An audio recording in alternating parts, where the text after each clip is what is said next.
Hi, I'm Peter Rosenfeld with the latest edition of Tales from Quarantine. Today we're speaking with Salem Leaman. Salem and Carol Leaman are both active members of Rodef. Salem is co-chair of the Prayer, Practice, and Learning Committee, and we'll talk a bit about that later. Hello, Salem. Welcome. Great to be here with you, even if it's virtual. Right. Good to see you. Carol is at work and won't be joining us, and I understand she's actually physically at work. Could you tell us a little bit about what she does?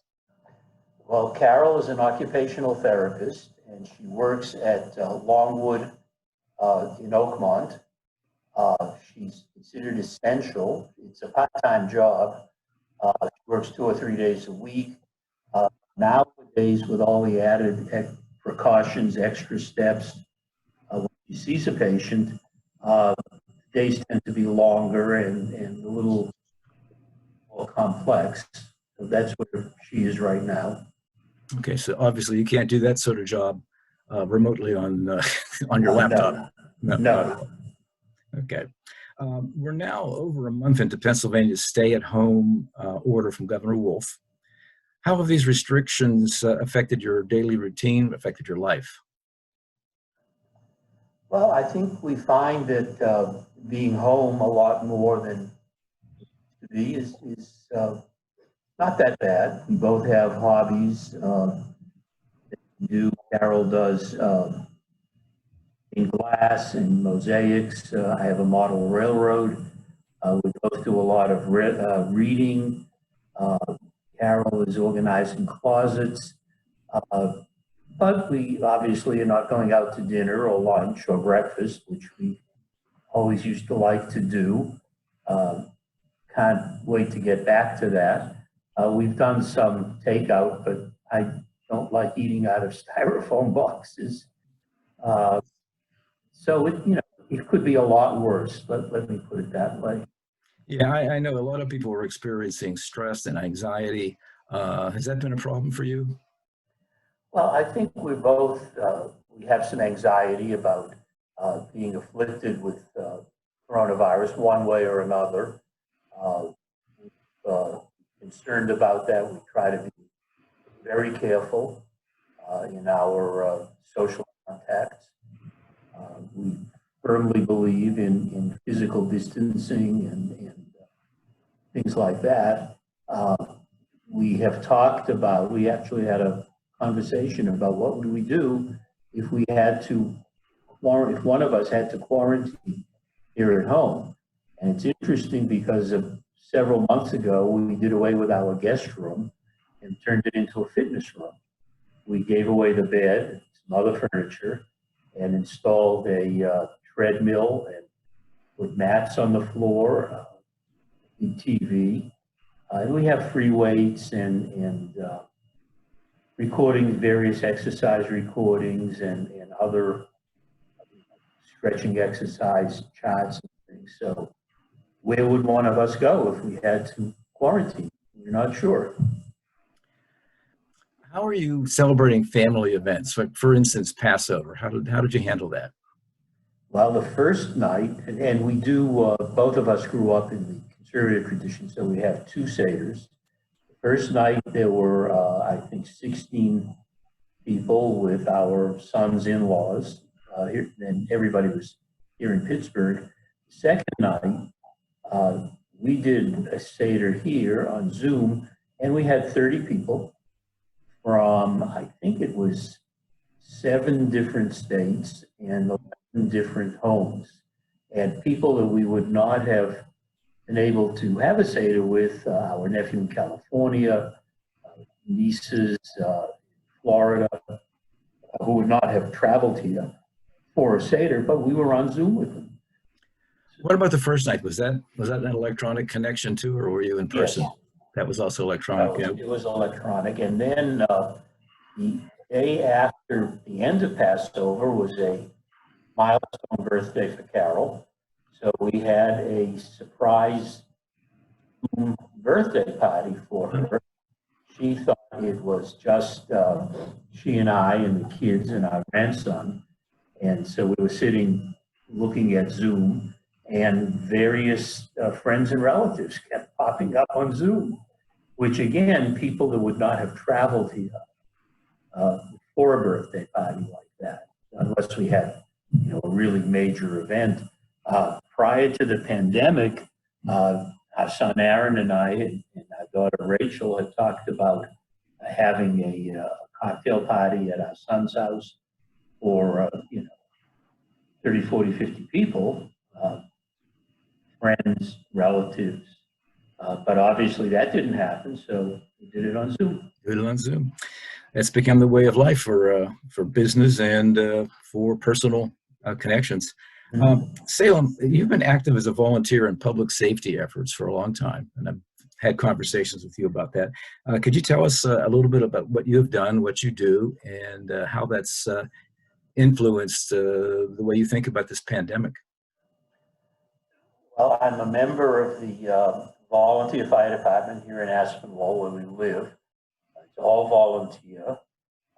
Other places we've lived where there haven't been volunteer fire departments, I've become friendly with people in those fire departments and try to help out whenever I can. But let's use Aspinwall as an example. One thing you learn in the fire service is that preparedness and caution are two most important things. So here in our firehouse in Aspinwall, long before the pandemic, we had gloves, latex gloves, face masks, because we do go on medical calls, and you never know what you're going to run into. We have lots and lots of hand sanitizer, sanitizing cloths, not just the little ones that come in a little package, but big ones. Each of our trucks has a compartment with that sort of equipment in it. So that's preparedness. As far as caution is concerned, you just have to follow all of the rules. Physical distancing, wear masks, wear gloves, don't get into crowds. And it seems to be working on a national scale. That's encouraging. But I think that, going back to that for just a second, the preparedness and caution are the two key. Most important. You and I are both very active at Rodef Shalom, and it seems so odd to me to not have been in the building in like 5 or 6 weeks.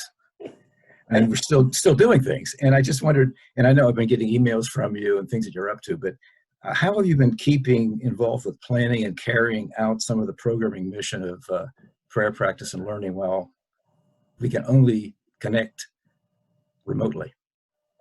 Well, coincidentally, tomorrow, which is Wednesday the 29th, Bill Klingon-Smith, who's my co-chair, and I are having a Zoom meeting with our rabbis and our staff administrative person, that's Olivia Tucker, and we're going to be talking about where we are right now and where we're going to be headed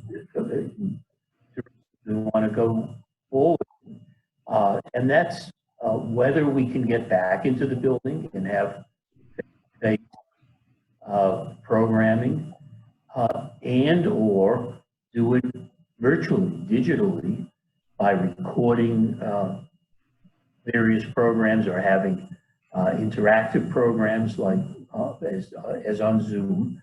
And so we have a list to get ready for this meeting tomorrow. We've prepared a list, Bill and I, of things that we'd like to do, starting perhaps late August, certainly no later than right after Simchat Torah. I know that the programming has been going on anyway, like the Saturday morning Torah study sessions and other webcasts that have been done over the last few weeks. So it's good. We're keeping the congregation together and keeping at least some of the activities that we planned on schedule. And we've had note, we've had as many as I think 21 people on a Zoom call for a Shabbat morning study session. Mm-hmm. We think that there is an audience out there. Yeah, and that's about the same as the number of people who showed up in person. which is Yes, interesting. yes. And there was a bat mitzvah 2 weeks ago. I think there were like 300 people, Yes. something like that. It was pretty amazing. Um, to sort of wrap this up, during this period of social isolation, is there anything you can recommend to our fellow congregants that has brought you some enjoyment or fulfillment while being stuck at home? Well, I like seeing now the incidence of coronavirus seeming to level off in some parts of the country. And so I'm looking forward to when things open, although I'm in no rush for that. I think it could be summertime. I think we're going to be wearing masks for a while, and I don't think the economies are going to get better for another couple of years to get back to where it was. But I'm getting a lot of enjoyment out of working on my model railroad. You know, a model railroad is never complete. Most model railroaders go to their grave with a list of what they want to do. So I'm making some progress there. I'm doing some things that I hadn't done for a while. Well, thank you very much for taking the time and speaking with us this afternoon. And say hi to Carol. I will do that. Okay. Nina. And I'm looking forward to seeing what other members of the congregation have to say. So am I. Okay. Thank you. Thank you very much. Thank you, Peter.